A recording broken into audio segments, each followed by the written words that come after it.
আল্লাহ তাআলা নবী পাকের আদব শিক্ষা দিচ্ছেন। এই যুগে কিছু বেয়াদবের রাসূল নবীর বিরোধিতা করে। আওয়াজ দিয়ে আছে কি নাই? এই যুগে কিছু মানুষ নবীর বিরোধিতা করে।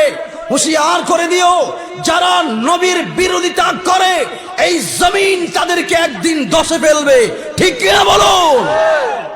যারা নবী ও আল্লাহর বিরোধিতা করে, এই নাফাক হামজা, এই নাফাক তারেক মনোয়ার সহ যারা কথায় কথায় আল্লাহর নবী শানমান আজমতের উপর আঘাত আনে, রিসালাতের উপর আঘাত আনে, নবীকে তানকিস রাসূল করে, নবীর শান খাটো করে, আল্লাহর নবীর এই হাদিসে মুবারক কোরআনে কারীম সূরা হুজুরাত সাক্ষী দিচ্ছে, যারা নবীর বিরোধী, আল্লাহ ও ওলির বিরোধী, তাদের সকল আমল বরবাদ হয়ে যাবে, বরবাদ হয়ে যাবে, বরবাদ হয়ে যাবে। ঠিক কি না?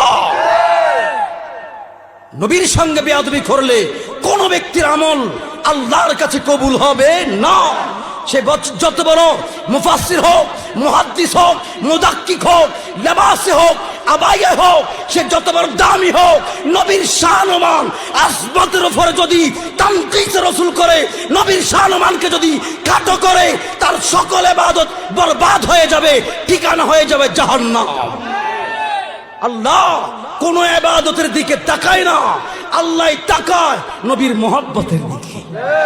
ঠিক কি না?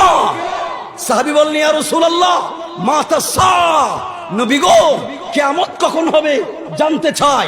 এই কথা প্রশ্ন করার পরে আল্লাহর হাবিব উত্তর দিলেন, মা দাক্তালাহা, সাহাবী কিয়ামত কখন হবে সেই প্রশ্ন আমাকে করেছো, উত্তর দাও কিয়ামতের জন্য কি কি তুমি তৈরি করেছো। এই কথা বলার পরে সাহাবীর নামাজ ছিল, রোজা ছিল, হজ ছিল, যাকাত ছিল, সকল ইবাদত বন্দেগী ছিল। তারপর